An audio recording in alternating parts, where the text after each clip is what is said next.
Okay, guys, we've got two slides here on one topic, but it's a big topic. Watergate. This is the most well-known of all presidential scandals. In fact, every scandal nowadays seems to get a gate thrown at the end of it because of Watergate. Now, to understand really why Watergate is such a big deal and why it happens at all, you have to understand something about Richard Nixon. And if you don't understand this, why Watergate happens doesn't make much sense. So let's start with talking about Nixon's background. Nixon's not like most presidents. He doesn't come from a lot of money. He's not rich. He doesn't attend fancy Ivy League colleges to get a law degree and all of that. He's a Midwesterner. He goes to public schools and public universities. And because of that, he never feels like he quite fits in with the wealthy political socialites. He never feels like he's one of them, and he never fully trusts them because he thinks they don't trust him. So that sort of paranoia is what's driving Richard Nixon in 1972 as he prepares for his re-election campaign. Now, if you'll recall, he wins in 68, thanks mainly due to the mess in Chicago with the violence against the protesters and so forth. The Republicans will be the big beneficiary of that, and it is Nixon who will benefit most. He will win in 68, and he's going to run for re-election in 72. And even though he's popular, he's brought troops home from Vietnam. There's just a few left by the time this happens. Even though he's well liked, he always believes he's not liked enough. He's not popular enough, that people don't really like him. So it's that paranoia that kind of drives Nixon in his re-election campaign in 1972. It is also that paranoia that allows him to create what he calls his enemies list. Nixon actually puts together a list of people that he believes are out to get him. His political enemies, anybody who disagrees with his policies, entertainers, Hollywood bigwigs, and so forth. Anybody not on his side, Nixon decides he's going to get before they can get him. Even if they're not out to get him, it's this paranoia that's driving him. Okay?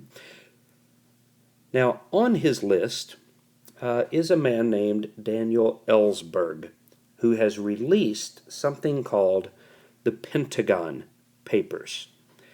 Ellsberg was an official at the Pentagon who released a set of writings and papers to the New York Times, which chronicled America's screw-ups, missteps, mistakes, whatever you want to call them, in Vietnam. They are especially critical of the Kennedy and Johnson administrations. They exposed the whole Gulf of Tonkin incident, that the USS Maddox never was attacked, that we're looking for a reason to get involved in Vietnam and all of that. Very critical of Kennedy and Nixon. It says absolutely nothing bad about, critical of Kennedy and Johnson. It says absolutely nothing bad about Nixon. But Nixon, once again the paranoia creeps in, is determined that he's going to get Ellsberg. And he's just about sick and tired of information being leaked from the Pentagon and the White House.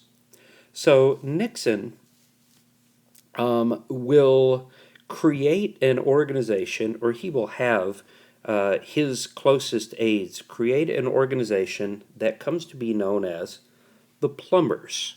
Okay? Now, the Plumbers are a group of 5 or former CIA and FBI officials, and here you see their pictures down here at the bottom, and the fact that those are mugshots should tell you, give you a hint as to what's coming. The Plumbers are former FBI and CIA officials that Nixon has put together to stop information leaks in the White House and the Pentagon. because if you have a leak, who do you call? You call a plumber. Okay? So that's where they get their name. Among other things, other than stopping the leaks, Nixon's going to have them take this one step further. And he's going to have the plumbers break into Democratic National Headquarters, which are located in the Watergate complex. That's this series of buildings up here at the top of the page. It's high-rent apartments, shopping centers, and office buildings. And in the Watergate are the Democratic National Headquarters.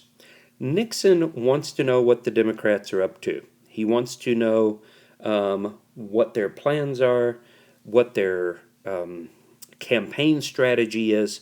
So he sends the plumbers into the Watergate to break into the Democratic headquarters and plant listening devices, bugs, on the telephones and in the offices so that the Republicans can keep up with what the Democrats are planning. Now, the plumbers are not going to do this simply out of the kindness of their heart or some sense of patriotism. The plumbers are going to expect to be paid, and paid very well, because, after all, they're breaking the law. So the plumbers will be paid out of an organization known as CREEP, C-R-E-E-P. It stands for the Committee to Re-elect the President. Okay? Committee, C, R-E, elect, E, the President, P, creep. Now, this is not a commentary on Nixon. We're not saying he's a creep. Every president running for re-election has a creep, a committee to re-elect the president. Okay? It's just unfortunate in this instance that that's what the acronym spells out. But anyway, campaign dollars donated to the Nixon re-election campaign here are going to be used to pay the plumbers. Now, that's a great plan, in theory, until the plumbers get caught. Okay? The night they break into Democratic headquarters, they need to be able to get back out of the building. So they leave sort of a trail behind themselves. They put tape over door latches so that the door won't lock behind them. And of all people, these former FBI and CIA agents, top spies in the organization, get caught by a nighttime security guard. Security guard is making his rounds in the Watergate, checking doors to make sure they're locked, and he comes upon one that's not locked. And he looks and he notices tape over the locking mechanism. So he goes down that hallway and he finds another door that has tape over the mechanism. And then another and another until eventually it leads him to the Democratic offices.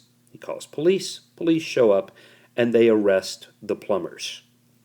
Now, this should have just ended right there with a breaking and entering. However, it doesn't. Because the payment for the plumbers can be traced back to the White House. Okay? And questions start to get asked. Who exactly ordered this? Right?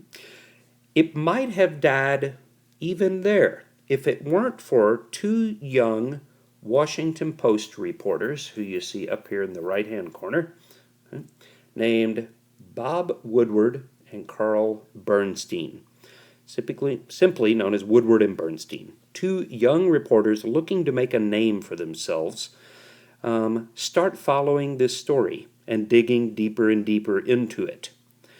The question becomes, how high did this go?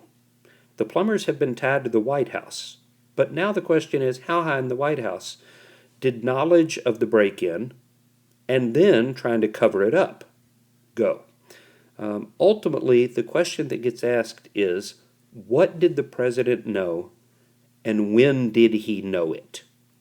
Now, Woodward and Bernstein keep running into roadblocks, and every time it seems the story is at a dead end, they get a tip from an inside source, a confidential source, known only to them. They give their source the code name Deep Throat.